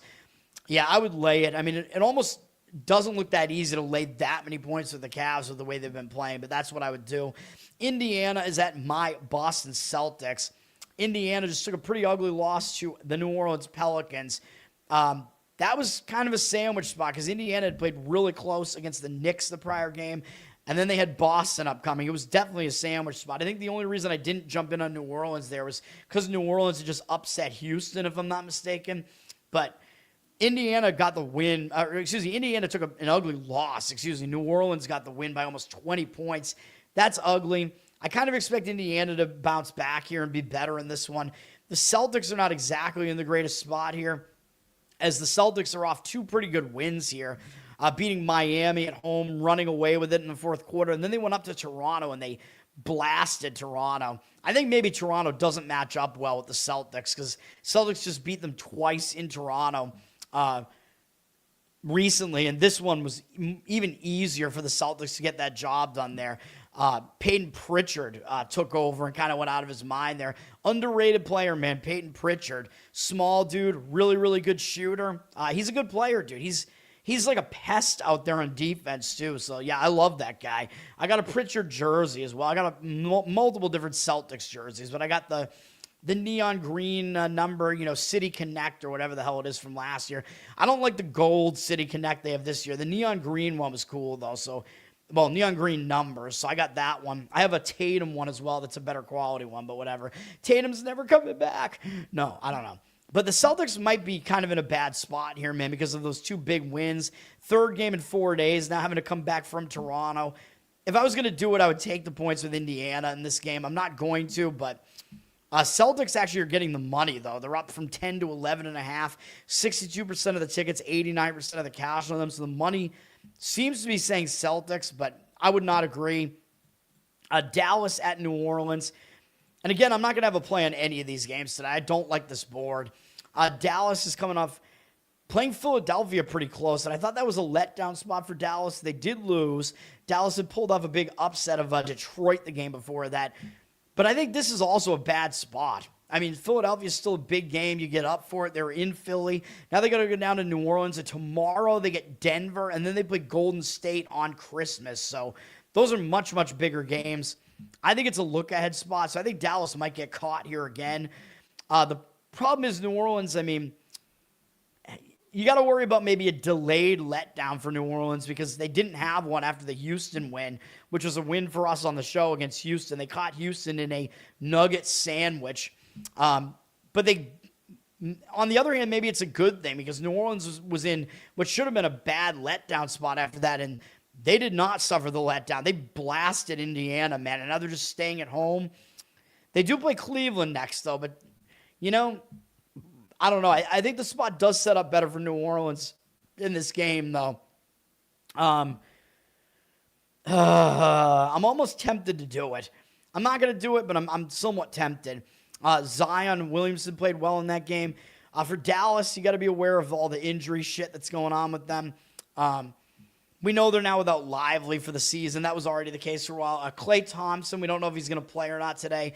Also, we don't know if Cooper Flagg is playing or not. I suppose if they can, they'll probably try to get them out there. But, debatably, they might save them for their upcoming games that are bigger as well, though. But the money looks like it's coming in towards Dallas. I don't agree with that. Pelicans down from 2-1, 65% of the tickets, 83% of the cash coming in on Dallas. I would lean towards the Pelicans in that game, though. Indiana played the Bucks tomorrow. No, they don't. They play the Celtics twice in a row. No, I don't agree. I do not agree with that. And the Bucks are terrible right now without Giannis. Like, is that really a game? Plus, Indiana has made it further in the playoffs than the Bucks multiple years in a row. And I think Indiana knocked the Bucks out of the playoffs multiple years in a row. So no, that's a bigger game for the Bucks. But no, Indiana plays the Celtics twice. I don't know what we're talking about here. Oh no, I'm wrong. Sorry, I'm wrong. I thought they played the Celtics twice in a row. They play Milwaukee in between the two. I'm wrong. No, you're right. Yeah, you are right. But I don't agree with that at all. They're going to be in a Celtics sandwich. No, Indiana's not going to show up for a Giannis-less Milwaukee team. I don't agree. You were right. They do play the Bucks in between the two, but the Bucks are so easy to ignore that I completely ignored that they were even on the schedule. So no, I don't agree with that. I think that's a bad spot for Indiana, especially if they do well in this game against Boston. I would absolutely be looking to fade them against the Bucks. Utah at Denver. Let me see. Utah, they're coming off a couple of tough games in a row, man. I mean, they beat Dallas in overtime. Then they played LA close, the Lakers. Then they took Orlando into overtime and lost all at home. Single road game going to Denver. I mean, it's not a huge travel spot here, and sure, they'll try to get up for Denver, but like, how much does Utah have left in the tank here, man? And Utah's not good on the road, which we know, although Denver, surprisingly, is not particularly good at home either. Denver just snapped a long win streak. So sometimes when a team loses a win streak, they do get hung over in the next game. They lost to Houston. Houston got their revenge. That was a big game, even though Denver did lose by 14. But I see it maybe being a potential hangover for Denver. And then they play Dallas next. I don't know if that's really that big of a deal. It is nationally televised, though, and they do play Minnesota on Christmas. It's a tough read in this one. I probably would lean to taking the points of the Jazz still, but I don't love it. Coming off of all those big games they played. Nuggets down from 14 after 13. 70% of tickets, 87% of the cash on the Jazz. So the money does kind of agree with that. I'm staying away, though, obviously. Memphis at OKC. I mean, if I was going to play one of these NBA games, it might be this one on Memphis. Memphis just took an ugly loss to Washington. I believe we had Washington in that game on the show because Memphis had pulled off the win against Minnesota, which I think we might have had Memphis in that game against Minnesota. So do we have 2 wins? I think we've had 2 wins in a row on Memphis games, on and against them. But now I expect them to bounce back. Part of the reason why they played poorly against Washington, I think, was because they were looking ahead to OKC. This is still a playoff revenge scenario for Memphis because Oklahoma City knocked them out of the playoffs last year. They have not beaten Oklahoma City since then. They lost the one time they played them this year in Memphis by 14. For Oklahoma City, though, I worry that Oklahoma City might bounce back here, too, because Oklahoma City just lost to Minnesota at home. That's pretty ugly, but because they were a pretty decent favorite in that game. They lost at Minnesota, my mistake. So they were still a pretty decent favorite there, though, so I could see it going both ways, right? Like, does Oklahoma City suffer a hangover after that, or do they bounce back from that? I don't know, but I think they definitely could have a look ahead here because they got to play San Antonio tomorrow and then again on Christmas. And, yeah, guess what? Because Oklahoma City only has 3 losses this season. One of them was to San Antonio. And you remember what I said after Oklahoma City had lost to Portland earlier in the season. They came back and they smashed Portland in the next game. We got a win on Oklahoma City covering that number there. So that was good. I think it was that game back on November 23rd. I think it's that one. So definitely they could be looking ahead to San Antonio, man, because they want to get that revenge against San Antonio for knocking them out of the NBA Cup and whatever. So I do think it's a pretty bad spot for the Thunder. It's just, do I really want to try to fade the Thunder? Like 13-0 at home. They're really good at home. I don't think I can quite get there with it, man, but it is what I would do if I was going to play it. Thunder are down from 16.5 to 15.5. 73% of the tickets, 97% of the cash on the Grizzlies. Money seems to be agreeing with the Grizzlies. I agree, obviously, but it's not going to make my card. But it is close. Yeah, Utah, 3 big efforts in a row. That's kind of my hesitation there with that one. I don't like the spot for either team. Correct. I agree with Memphis in this one. I'm not going to be able to get there with it. Yeah, I don't know. I don't really want to fade the Thunder at home right now, man. Maybe that's not a good enough reason, but I just don't want to do it, especially when they could debatably be in a bounce-back spot after losing as a favorite. Orlando at Golden State. Orlando coming off barely beating Utah, though they're having to go from elevation out to the Pacific Coast here, which I don't love. Orlando is also a MASH unit right now, so you got to see what's going on with their injury situation. But I think it's at least good for them that they bounced back. They got the win over Utah. Not a decisive win. They didn't play that well. You know they're probably going to show up for a game against Golden State here. Golden State does have Curry back. Golden State coming up beating Phoenix. Nice win for them. Quick kind of revenge, zigzag, whatever. Beating Phoenix. Staying at home here. But they do play Dallas on Christmas, man. And they probably consider that to be a big game just because it is ESPN on Christmas. I don't know. I could see Golden State maybe overlooking Orlando here, especially because Orlando, they just have so many injuries right now. Wagner is still out. Both Wagners are out, but Franz Wagner is the real issue here. And then you got to see what is going on with Suggs. Suggs, I believe Suggs is not playing today, by the way. So I think they're going to still be without Suggs. He's been out for a few games now. So you're looking at an Orlando team that is really, really thin roster-wise. Although the money is coming in on the Magic, I don't really disagree with it. Warriors are 5.5-point favorite, 52% of tickets on them, 53% of the cash on the Magic. I'll lean that way, but it's really difficult to get there with that one, coming in out of elevation and, with just so many injuries on the Orlando side. And then we have Detroit at Portland. Memphis would be my strongest lean in the NBA, by the way. Detroit, they just beat Charlotte. Nice, easy win for them. They head into a road trip now with momentum, so I think that's a positive for them. You carry that momentum with you on the road. Usually you want to get the road trip off on the right foot. Facing Portland, not exactly a team that you're necessarily going to focus on, but Portland just got the sweep over Sacramento. Sacramento's been awful, though, and without Sabonis. You got to think Portland will show up for a game against Detroit, although they are coming home from playing one game on the road against Sacramento there. The money is coming in on the Blazers for what it's worth. The Pistons are a 6-point favorite. 55% of tickets on Pistons, 70% of the cash on the Blazers. I won't disagree with the Blazers here, but I don't love it, man. And Portland is still without Drew Holiday and whatever, so I don't know. Some things to keep in mind there. I don't really think it's a bad spot for Detroit, though, so that game is definitely a stay away. So we're staying away from all of that. Yeah, Orlando back-to-back games in elevation, correct. I don't care about early season revenge, as you know. I think revenge is massively overstated. Unless it was a game that just happened or it's like the team that ended your season, I don't think it matters. I don't look back that far. But whatever. I mean, I lean towards Orlando in the game slightly. I think it's a bad spot for Golden State. I think it's a major look-ahead spot for Golden State as well. So, yeah. But, again, there's a reason why I'm not jumping in on that game at all.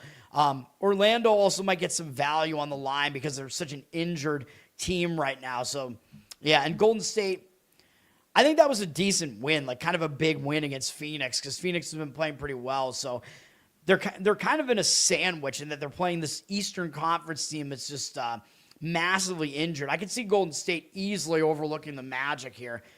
No, Curry's been back for multiple games. Let me see. I forget. He's been back for numerous games at this point. He's been back since December 12th. He's played 4 games since then. All right, college football, we have the Potato Bowl. There's a lot of shit going on in this game, man. Utah State opened as a 3.5-point favorite. They're down to a 1.5-point favorite. A lot of that has to do with, these are the numbers guys coming in and playing Washington State, because the numbers guys are going to tell you, power ratings wise, Washington State is the better team. And they face a more difficult schedule. So yeah, there is that, but you can't solely rely on numbers. You know, I never solely rely on numbers. You got to look at the situation, but especially when it comes to bowl games, you got to look at what's going on with the situation. And the situation here is really kind of a mess. Looking at this game now, both teams are sitting at 6-6, so I think they actually both kind of want to be here. You know, I talk about 6-6 teams tend to do pretty well in bowl games, because there's that like mental motivator, but they're both 6-6 here. But there's that mental motivator, like we want to have a winning season, you know. Washington State won their last game to get here, so that kind of tells you that they do want to be here. I think both teams want to be here, because I talked about Utah State, the fact that they haven't won a bowl for like a few years now. I think the last time they won a bowl was 2021, but Washington State hasn't won a bowl since like 2018 or 2019, even though they've been in a bowl more recently. Utah State missed the bowl season completely last year. Washington State was in one, and they got annihilated, I think, by Syracuse last year. But both teams, it's probably going to mean a decent amount to these teams to try to get a bowl win for their program, because both programs have been without a bowl for years. So we'll see about that. Now, Utah State, maybe it means a little bit more for them because they do have Bronco Mendenhall. So this is their first season under Bronco Mendenhall. They weren't expected to do anything this year, and they're in a bowl. And they played tough till the end of the season as well. They almost beat Boise State to finish off the season. Don't really think that's going to cause a hangover or anything like that. I think they'll show up for this one. And hilariously, this is at Boise State's field, which, by the way, Utah State is familiar with this field because they're in the Mountain West, so they play there like basically every other year, although they did not play there this year. It's also not a bad venue for Washington State because Washington State's just over the border from Idaho, so it's not a bad venue for either team here, really. They'll both be familiar with the environment. They'll both be ready for it for a game. It's actually not going to be bad weather either. You'd think it would be cold in December in Boise, but it's going to be 50 degrees, so it's actually going to be a decent environment for these teams here. Then you got to look at the personnel, of course, because this is a bowl game. So what's going on here? Well, Washington State has a bunch of guys hitting the transfer portal, and it's actually more than what we see here. One of their running backs is in the transfer portal as well, and I think he's ineligible to play. Now, Washington State, there's a weird scenario here where Washington State is one of the only teams that allows guys that are in the transfer portal to still play in the bowl. So some of their guys in the transfer portal are actually going to play in the bowl, and I don't know out of these guys listed here how many of them are actually opting out or actually playing, so that's kind of a concern. Whereas Utah State, you see a bunch of guys are injured, but it looks like Utah State somewhat wants to be here more because you see more transfer portal action on the Washington State side. Washington State, not even listed here, though. I know Voorhees is not going to play for Washington State. Jason Voorhees. Now, I forget what his first name is. Obviously, he is he's an undead killer with a serial killing mother, obviously. It's not Friday the 13th today. That would be crazy if it was. But Voorhees, the top running back for Washington State, I believe he's not going to play in this game. I don't know if that's necessarily a huge loss because they've had other guys in the mix for their rushing attack as well. They kind of tend to throw the ball a little bit more than they run it as well. But maybe a bigger deal is that I believe Washington State's coach is gone, and that's not listed here either. Their head coach split for Iowa State, man. So Covers. I mean, they need to get their shit together here because I'm almost positive Washington State's head coach is out because Matt Campbell left Iowa State to go to Penn State, opening up a vacancy, and Washington State's coach is going to Iowa State. So he's not going to be here. So it's going to be an interim coach for Washington State. But, the interim coach for the bowl game, it's always a guy that was there all season. He was in the system. So usually the team does want to be there and play for the guy, you know what I mean? Because they know him. He's been there. So they usually want to play well. But the thing is, it's more of a motivator, I think, if they know that coach is going to be their coach next year. And in this case, they don't know that. It's probably not going to be him next year. So he's probably just coaching this bowl game. Whereas for Utah State, Bronco Mendenhall is the guy. I mean, he's trying to rebuild their program there. So they're going to have him. So I think they will want to play for him. They should be excited. Generally, I think both teams are going to show up for this. So I really, really struggle to figure this game out. The money is coming in on Washington State for now. I mean, I guess you kind of got to lean that way, but it seems like Washington State kind of is a little bit of a public side as well because they still have that name around them. Oh, this team used to be in the Pac-12, whatever. It's a difficult game, man. Really, really difficult for me to figure this out. The total dropped significantly down to 49, which may be a bit of an overreaction. It was 55.5, 60% of the tickets, only 52% of the cash on the over, but that could be overreacting to Washington State having a bunch of opt-outs on offense. And I think Utah State, I think they have a wide receiver who opted out as well, who wasn't listed there on that report either. I think one of their best wide receivers is actually not going to play in the game. So dude, these bowls are just insanity. It's like so much easier to handicap the playoffs than the bowl. But right now I'm 1-0 in the bowls. I'm 1-0 in the playoffs. I'm trying to be really, really selective here. I think I might have one bowl game in the upcoming round, or one playoff game in the upcoming round of playoffs, and I probably have I might have like 3 more bowl games that I'm going to give out plays on, and this is not going to be one of them. It's in the afternoon as well, so it'll be a warmer game because of that too. Do with all that information what you want, but I'm not playing it. Curry's brother, yeah. Curry's brother is injured. Yeah, Seth Curry. Well, I mean, their father was Del Curry, famous basketball player for the Charlotte Hornets when I was a kid. Steph Curry has become the most famous Curry, though. But Del Curry was a really good player, man. Seth Curry, maybe not so much. But, yeah, Seth Curry has been around. He was on Dallas for a bit, I think. Now, I guess, he's on the same team as Steph Curry now. As Steph Curry, probably about to finish. He's getting towards the end of his career, man. Both Currys might be. And then, of course, we do have a Monday Night Football game in the NFL here. San Francisco at the Colts. San Francisco's laying 5.5. I kind of lean towards the 49ers in this one, as I was already talking about. The money seems like it's somewhat agreeing with it now, even though you always got to watch out for these public road favorites on Monday night. Like, historically, it was like you always want to be on the home dog in a primetime game, but that era is kind of gone now where the books know about that now, so they don't give you as much value on the home dogs now. And in this case, I don't think I want to be on the home dog. Even though they're my favorite team, the Colts, they're dead, dude. They're absolutely dead. 71% of tickets, 79% of the cash on the Niners. Total's just sitting at 46, but we see money on the over for some reason. 56% of tickets, 72% of the cash coming in on the over.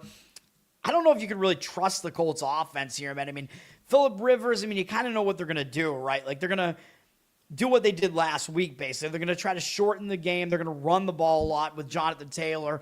They're going to not put Rivers in situations where he's going to make a ton of mistakes. He was fine last week. He was a game manager. He did well. Better than you would expect. Like, his completion percentage was good, but it was a lot of small completions. He had the only touchdown pass in the game. He was better than Sam Darnold in the game last week. But it's kind of a problem, though, because the Colts were out on the Pacific Coast, and they played really, really hard as a big underdog. You know what I mean? It was a big emotional game. The huge thing, Phillip Rivers is back. You got to respect the guy, you know what I mean? He's got a lot of respect. He's had a great career. He'll be in the Hall of Fame, but now he's going to have to wait 5 more years for it. He was a year away from being eligible for the Hall of Fame, and now he's going to have to wait. But the Colts got up. They played hard for him. The defense played really well in that game. I think they could be in a little bit of a letdown spot off of that, man, even though I know the Colts have been good at home. They only have 1 loss at home. And it's a primetime game. So, again, I talk about when teams are going nowhere, which unfortunately is the Colts here. But the Colts might be really disappointed by that because they were in the playoff picture basically until last week, pretty much until Daniel Jones got hurt. But teams that are dead, as I said, one of the types of games they will still show up for is a primetime game. So, and they get to play the 49ers, so, they might still show up for this game.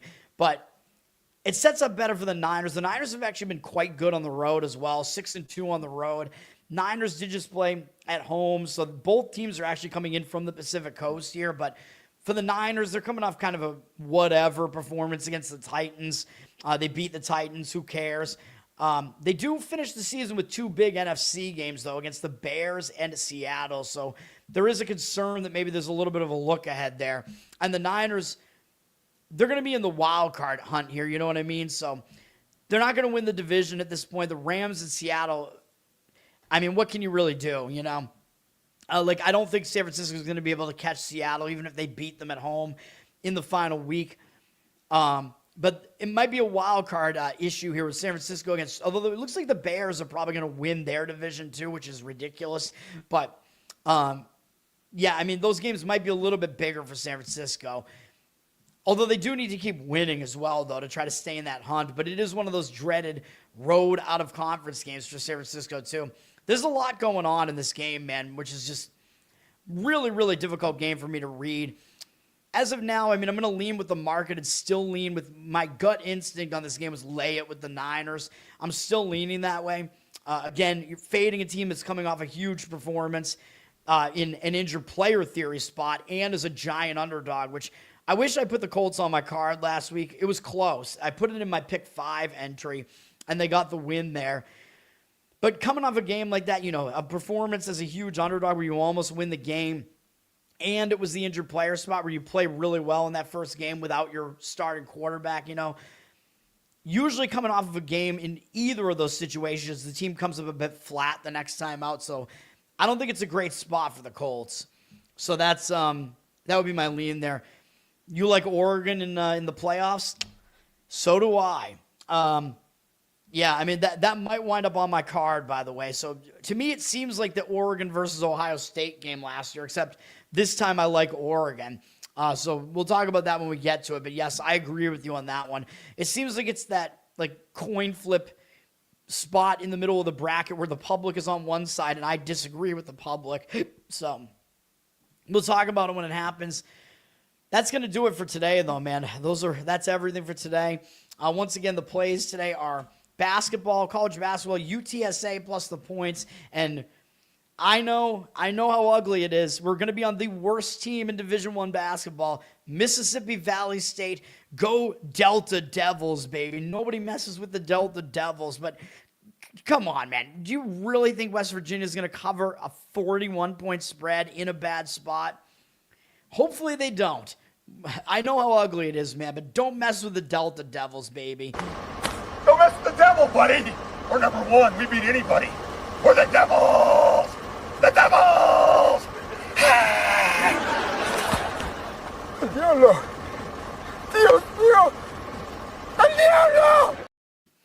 All right, and then we do have the one hockey play is the Columbus BJs again. The Blue Jackets split bet. Puck line, money line, about 60% on the puck line or so. It comes out to about a minus 102 plus 1 puck line play if you do it the way that I do it. Plus, the way that I do it is good because if you have a bunch of books at your disposal, you can line shop and you can get the best number on each side. So a lot of times each portion of the bet will actually be at a different book. And that's going to do it, man. If you want to go just balls to the wall money line, you have to put less money at risk to do that, so I don't hate that either. So that's what we're doing today. Those are the plays today. Small card today, but that's what we're doing. Thank you, Jeffrey. I know I get angry all the time. I apologize. I'm a dick, you know. Sometimes I'm not, but I'm really pissed about yesterday. Everything went wrong for me yesterday. I'm just so pissed about so many things. The picks, the money entry that I'm in where I'm almost out of the money now. The plays all were fucked. My fantasy team, I mean, I'm just so pissed right now. Yesterday went as bad as possible. It was insane. Counting Crows document, I have not seen it. No, I've never really been into them. I don't know. They're one of those bands, I mean, they were, around when I was growing up, but they were kind of in that jam band realm, like them and Dave Matthews. I'm like, I'm not listening to that. I don't listen to that stuff. I listen to one jam band, basically. Well, maybe 2. The one that I really listen to that I actually really, really like is Humphreys McGee because they're a progressive rock jam band. And I saw them live last year, or maybe about a year and a half ago. Excellent. I went to the Bowl, and that's actually the only time I've seen them live. And people came from all over the country to go see them, and it was in Boston that particular year. It just happened to be in Boston, even though they're out of Chicago. And they hadn't done one of those in a while, but it's they pick one location and they do a 2-night event where they play for 3 hours each night. There's no opening band, but they split each hour is a different set, where one is like kind of a normal set of their stuff. One is stuff where they're like improvising new stuff. And then one was like stuff where they were improvising based off of like audience suggestions just on the fly. One of them was a cover set. One of them was they were scoring movie scenes on the fly that were playing in the background.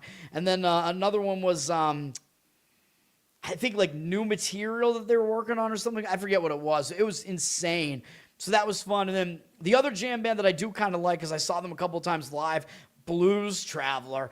They're fun live, dude. John Popper might be the best harmonica player you'll ever see. I mean, he's crazy. His voice still kind of holds up too. Yeah, they're pretty crazy as well. Popper, kind of a lunatic on Twitter too, as well, and not in a bad way either. When he's out there, he's all right, I think. But yeah, those are the only jam bands that I really have gotten into at all. That's going to do it. Learn to Toad on Instagram, Learn to Toad on Twitter. You can subscribe to me on Twitter now. I'm going to start putting some Uke stuff behind the subscriptions. I got to organize all my old Uke stuff, though, so it's going to be a huge undertaking, though, to do that. Hundreds of videos. I don't know how I'm going to get that done. Obviously, subscribe here on YouTube to this show, Toad Stool Sports. Give me good comments, whatever. Tell people about it. Listen on audio. That helps me out. Apple, Spotify. Give me good reviews over there. Covered in Uke is the Uke YouTube channel I got. You can check that out as well. Patreon.com/LearnToToad, and there's some bonus Uke stuff there. Losercast, the comedy podcast. I think we might be skipping this week's, but it's usually on Tuesday night.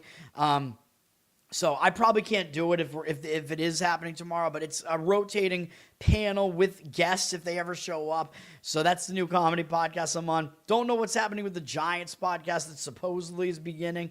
G-Spot hasn't happened yet. And then tonight, as I mentioned, I will be on Stax Farmstead. I'll be on his show, although I apologize. I forget what the name of it is. Hopefully his name is just the name of the show. I couldn't retweet his tweet either because he was private on Twitter, but we'll see. But if you look around for it, you'll probably find it. I'm going to be on his show at 8 p.m. tonight, so you can be on the lookout for that. And then in a couple weeks, I'm going to be on the Gray Pilled podcast again with Jules. I've been on his show. I think I've been on Gray Pilled once, and I've also been on his Sound Science show. I want to go back on that show, the music show, which is him with Paranoid America, and that was fun. I want to do that again, but we will see. That's going to do it for now. I appreciate it, guys. Thanks for hanging out, and Merry Christmas. Everybody have a good Christmas week. I'm still going to be doing the show every morning, but I think we'll have some light days on Christmas Eve and Christmas. There won't be that many games. There are 3 NFL games on Christmas, though. It's basically Thanksgiving Part 2, 3 Christmas games, so we'll see. But I also have to be doing stuff for the holidays, too. But peace for now, guys. Thank you, guys. Oh, by the way, Jeffrey kind of reminded me, the documentary I am interested in that just came out on Netflix as of today, there's a John Elway documentary out, which Cole is freaking out about, my former Tower Gang co-host, Cole. He's still around, although he's being a dad now for the most part. But he's a Denver Broncos guy, so he's overly excited about the Elway doc. I like it too, because Elway was one of the QBs that I watched when I was growing up, so I'm going to definitely check that documentary out. I'll probably watch it today. That's going to do it for now, though. I appreciate it again, guys. Peace, and I'll be back tomorrow. And there will be some more bowl games in the upcoming days, too. So you always get, like, the Hawaii Bowl on Christmas Eve, which is always a clusterfuck. And Hawaii is back in that bowl again, as a lot of times they are. And then, I don't know, there might be a bowl tomorrow, too. The Bahamas Bowl, I think, is usually on the 23rd. I don't know. I'll figure it out. But we'll have some more football action, potentially. Peace for now, guys.